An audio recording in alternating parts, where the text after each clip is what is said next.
बिस्मिल्लाहिर्रहमानिर्रहीम। अस्सलाम वालेकुम नाज़रीन, आप यूट्यूब चैनल देख रहे हैं। मैं इमरान खान हूँ। इस वक्त मैं ट्रैवल कर रहा हूँ और रास्ते में जितनी अपडेट्स हैं वो सारी मैं आपके साथ शेयर करता हूँ। जो ख़ित्ते से और पाकिस्तान से ख़बरें मेरे पास पहुँची हैं और इसके अलावा जो इंटरनेशनल मीडिया में चीज़ें आई हैं। एक तो अरब अब इस लड़ाई में उतरने जा रहे हैं, इस किस्म के अंदेशे का इजहार किया जा रहा है। यानी कुछ खबरें चलाई गई कि शायद यूएई ने पहला अटैक किया ईरान के ऊपर। हालांकि इसकी तस्दीक नहीं हुई, यूएई ने ऐसा कोई स्टेटमेंट दिया नहीं, लेकिन उनके जो हुक्मरान है उनकी जानिब से ये स्टेटमेंट आ चुका है कि हमें इतनी आसानी से काबू नहीं किया जा सकता। और उन्होंने एक जंगी टाइप का एक स्टेटमेंट तो दिया था। ये इसराइली सोर्सेज से खबर आ रही है। इसराइल की पूरी ख्वाहिश है कि कुछ भी करके अरब ममालिक को इस लड़ाई के अंदर उतारा जाए। इसी सिलसिले में सऊदी अरब ने पाकिस्तानी फील्ड मार्शल को तलब किया था। उन्हें बुलाकर याद दिलाया गया कि आपने हमारे साथ एक दिफाई मुआहदा किया था जिस पे आपको काफ़ी प्रोटोकॉल भी दिया गया था। फिर दूसरी बात यह है कि पाकिस्तानियों को याद दिलाने की ज़रूरत नहीं है कि सऊदी अरब के अरबों डॉलर हमारे अकाउंट्स में पड़े हुए हैं, हम उनसे उधार तेल भी लेते रहते हैं। तो बहुत सारे एहसानात हैं। तो वक्त आ गया कि अब उनकी बात मानी जाए। अब मामला ये है कि अगर अरब ममालिक इस लड़ाई के अंदर उतर जाते हैं तो सबसे बड़ा बेनिफिशरी कौन होगा?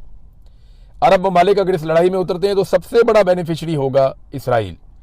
उसे फ़ायदा होगा उस लड़ाई में जिसमें वो अकेला पड़ता जा रहा है। डोनाल्ड ट्रंप के लिए बड़ी मुश्किलात अमेरिका में पैदा हो चुकी हैं, नेतन्याहू के लिए बड़ी मुश्किलात पैदा हो चुकी हैं। पहली मरतबा इसराइल को इतनी मार पड़ रही है और इतने बम इसराइल में गिर रहे हैं कि इससे पहले कभी माजी में हुआ नहीं।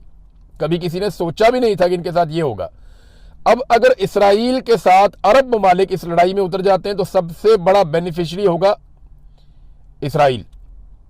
सबसे बड़ा लूजर कौन होगा? यानी जिसको सबसे ज्यादा नुकसान होगा अगर अरब ममालिक का ईरान के साथ झगड़ा हो जाता है या वो इस लड़ाई में बराह रास्त उतर जाते हैं तो वो ईरान के बाद पाकिस्तान होगा। देखिए, नुकसान तो सारे खित्ते का होगा ना, लेकिन पाकिस्तान को बहुत नुकसान होगा दोनों सूरतों में। नंबर एक ये कि पाकिस्तान अपने एक हमसाये से हाथ धो बैठेगा। बरादर इस्लामी मुल्क है, हमारे ईरान के साथ बड़े अच्छे ताल्लुकात हैं और किसी भी अरब मुल्क की सरहद बराह रास्त इस तरह से ईरान के साथ नहीं लगती जिस तरह पाकिस्तान की लगती है। पाकिस्तान एक लंबी सरहद शेयर करता है ईरान के साथ और उस सूबे की सरहद शेयर करता है ईरान के साथ जिस सूबे में हालात बहुत ख़राब है, जिस सूबे में आप रात के वक्त ट्रेवल नहीं कर सकते, बलूचिस्तान में, उसके साथ ईरान लगता है। तो स्ट्रेटेजिकली पाकिस्तान को यह सूट नहीं करता कि ईरान जैसे मुल्क के साथ बिगाड़ पैदा कर ले, क्योंकि ये लड़ाई हमेशा तो चलनी नहीं है। अब लड़ाई का क्या नतीजा निकलेगा? या तो देखें ना, टारगेट अचीव हो जाएंगे। अमेरिकन इंटेलिजेंस एजेंसियां, 18 एजेंसियों ने अमेरिकन नेशनल इंटेलिजेंस एजेंसी को यह लिखकर दे दिया है और वो रिपोर्ट लीक हो गई है, पब्लिक हो गई है, जिसमें यह बताया गया कि जनाब ये रजीम चेंज नहीं हो सकता ईरान में। आप जो मर्जी कर लें, आप ईरान में रजीम चेंज नहीं कर सकते। ये अमेरिकन इंटेलिजेंस एजेंसियों की रिपोर्ट है। अब रजीम चेंज तो होगा नहीं, जो भी जंग के अहदाफ हैं वो ये हासिल कर लेंगे अगर पाकिस्तान इस जंग में उतर जाता है। लेकिन ना, अगर अरब उतरे तो पाकिस्तानियों को उतरना पड़ेगा। सऊदी अरब घसीट के पाकिस्तान को ले जाएगा, यूएई भी। हमने इन सारों के पैसे देने, वरना ये कहेंगे जनाब फौरी तौर पे हमारे पैसे वापस करो। तो अरबों की और ईरान की अगर लड़ाई हो जाती है तो इसराइल सबसे बड़ा बेनिफिशरी और पाकिस्तान सबसे बड़ा इसका नुकसान उठाने वाला मुल्क बनेगा, क्योंकि एक तो हमारा हमसाया बहुत ज़ाया हो जाएगा हमेशा के लिए, दूसरा हम इस लड़ाई के मुतहम्मिल हो नहीं सकते। तो पाकिस्तान को पूरी कोशिश करनी चाहिए, तुर्की को पूरी कोशिश करनी चाहिए और जोर लगाना चाहिए कि किसी तरह भी अरब ममालिक इस लड़ाई से बाहर रहें। ईरान ने भी हद्दुल इम्कान कोशिश की है कि ये लड़ाई ना हो। ईरान ने यह भी बताया कि हमारे पास 6 माह लड़ने की अभी सलाहियत मौजूद है। ऐसा नहीं है कि लड़ाई अभी खत्म हो जाएगी।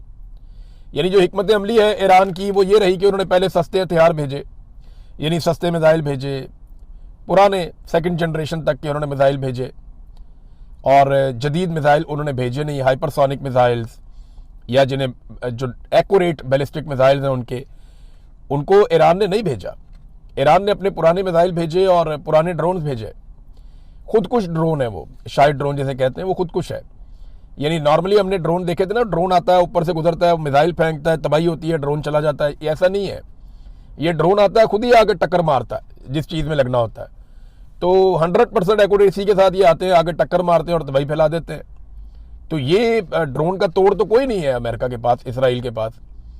जो तोड़ है, अभी बीबीसी में एक और रिपोर्ट छपी हुई है, वो पैट्रियट मिसाइल है। अब जो पैट्रियट का एयर डिफेंस सिस्टम है उसकी बैटरियां वहां लगी हुई है पूरे रीजन के अंदर, और पैट्रियट का एक एक मिसाइल जो है वो 4 मिलियन यानी 40 लाख अमेरिकी डॉलर का है। तो 15-20 हज़ार का ड्रोन गिराने के लिए ये 40 लाख अमेरिकी डॉलर जाया कर देते हैं। और 800 के करीब इंटरसेप्टर्स मार चुके हैं ये अभी तक, 800 के करीब। ये रिपोर्टें छप चुकी हैं आलमी मीडिया में। तो 800 इंटरसेप्टर्स का आपको मतलब पता है?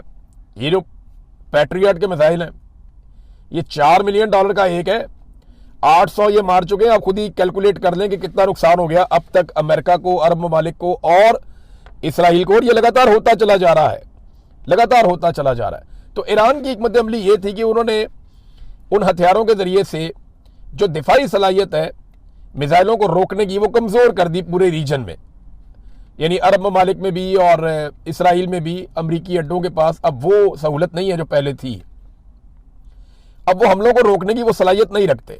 ये बात अमरीकी दिफाई तज्जियाकार भी मान रहे हैं। ईरान के बेहतरीन हथियार बाकी हैं और उनको रोकने का जो इंतज़ाम था वो ख़त्म हो गया। जो बैरियर्स थे ना इसराइल तक जाने के लिए, बैरियर्स अगर मैं आपको बताऊं तो सिंपल ये है कि रास्ते में रुकावटें थी ना, 4-5 मुल्कों को क्रॉस करके, समंदर को क्रॉस करके फिर जाके इसराइल आता है जिसमें ईरानी मिसाइल या ड्रोन हिट करता है।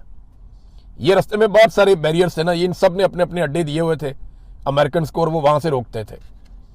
अब मामला ये है कि वो रोकने की सलाहियत या तो ख़त्म हो गई या बहुत कमज़ोर हो गई। तो इम्कानात बढ़ गए हैं कि ईरान के हथियार या मिसाइल या ड्रोन्स वो आसानी के साथ इसराइल को हदफ बनाए। और अब ये हो रहा है।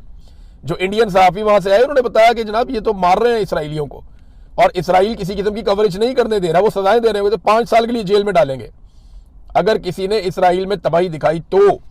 नेतन्याहू तबाही को रोक नहीं पा रहा लेकिन तबाही के मनाजर को रोकने की कोशिश कर रहा है। अब नाजरीन एक और जो बड़ा खौफनाक काम हुआ, तो मैंने आपको बताया ना कि ये बड़ा खतरनाक सूरत इख्तियार कर जाएगा, पूरा खित्ते को आग लग जाएगी अगर अरब ममालिक ईरान के साथ इस जंग में बराह रास्त उतर गए तो। और अगर पाकिस्तान को घसीट लिया तो पाकिस्तान के लिए और ज्यादा बड़ा प्रॉब्लम हो जाएगा। अब इन्होंने रिफाइनरी को अटैक किया, ये इसराइल ने अटैक किया ईरान के अंदर, तेहरान रिफाइनरी के ऊपर अटैक किया। ये 2,25,000 बैरल ऑयल जो है ये रोजाना की बुनियाद के ऊपर पैदावार थी इसकी, इसको आग लगा दी। इतनी खौफनाक आग लगी है कि पूरे तेहरान के अंदर काले बादल हैं धुएं के। तेहरान में दिन के वक्त रात हुई थी, हर तरफ स्याह कलर था। हुकूमत ने एडवाइजरी जारी की कि आप लोग अपने घरों में रहें, खिड़कियां और दरवाजे बंद रखें, इसके सेहत को नुकसानात होंगे। वहां पे जो बारिश हुई है वो स्याह रंग की बारिश हुई, यानी उसके अंदर ये केमिकल है। तो हलाल अहमर ने भी एक पेशन गोई की है कि यहाँ तेजाबी बारिश हो सकती है, उसका इम्कान है, जो जिल्द और फेफड़ों को शदीद नुकसान हो सकता है शहरियों का। बारिश का पानी काला है तो बीमारियां बहुत फैल सकती हैं। तो एडवाइजरी जारी की गई है जो इसराइल ने किया ईरान में, और ये आग के ऊपर अभी तक प्रॉपर काबू नहीं पाया जा सका, वो नुकसानात अभी भी हो रहे हैं। दूसरी जानिब जब ये इसराइल ने किया ईरान में तो ईरान ने उसकी रिटेलिएशन में हीफा में, जो इसराइली शहर है, वहां पे जो इसराइल की एक रिफाइनरी है उसको निशाना बना दिया। अब ये रिफाइनरी भी 2 लाख बैरल रोजाना इनकी पैदावार है, वहां पे उन्होंने निशाना बनाया, वहां से भी धुएं के बादल और आग उठ रही है। लेकिन देखिए इसराइल बड़ा जदीद मुल्क है, उसने बड़ा ज़बरदस्त निज़ाम बनाया हुआ है। आप उसकी किसी भी चीज़ को तबाही करते हैं तो वो डैमेज कंट्रोल बहुत तेज़ी से करते हैं। अब ईरान में इतने खौफनाक हमले हो रहे हैं, डैमेज कंट्रोल तो दूर की बात है, उनकी स्ट्रेटजी सिर्फ अटैक की है कि बस हमला करते जाओ, हमला करते जाओ और किसी भी तरह करके दुश्मन को अंगेज रखो हमलों के ज़रिए से, तो वो हमलों के ज़रिए से कंट्रोल करते हैं। अच्छा एक चीज़ मैं आपको इसमें और बताता हूँ, ये अरब ममालिक ने ना कोई डाटा शेयरिंग की है अमेरिका के साथ, इनकी अपनी इंटेलिजेंस रिपोर्टें भी हैं अरब ममालिक की। तो अमेरिकन को वो वक्तन फ़वक्तन, क्योंकि उनके अलाई है, उनके इत्तेहादी हैं, तो उनके साथ शेयर करते हैं चीज़ें। तो चंद चीज़ें ऐसी हैं जो अब अरब ममालिक के अंदर खदशात बढ़ गए हैं। नंबर 1 ये है कि अमरीकी अहदेदारों ने जो बार बार ये कहा ना कि ये एक मजहबी जंग है या इस्लाम के खिलाफ जंग है, उस पर ना आवाम के अंदर रद्दमल बड़ा ऑब्वियस है, वो पैदा होगा। नंबर 2 अगर ये जंग बड़ी लंबी चल जाती है ना तो इससे मईशत को वो डबो देगी, बड़ा नुकसान मईशत का भी हो जाएगा। अवाम में राय बन रही है कि अमरीकी बेसिस, ये अरब अवाम के अंदर ये राय बन रही है, अरब अवाम ये सोचना शुरू हो गए हैं कि जो अमेरिका की बेसिस हैं उनका हमें फ़ायदा नहीं है, उनका हमें नुकसान है, वो हमें तहफ़्फ़ुज़ नहीं दे रही बल्कि हमारे लिए वो ख़तरा बन रही हैं। और एक और चीज़ जो होने जा रही है, ये अभी बहरीन से ये अटैक हुआ था, गालिबन इसराइल ने ये अटैक किया है। ईरान में पीने के साफ पानी के ऊपर अटैक किया गया कि लोगों को पीने का साफ पानी ना मिले, और जहां से पानी की तरसील का पूरा निज़ाम है उसके ऊपर अटैक किया गया ताकि लोग सफ़र करें।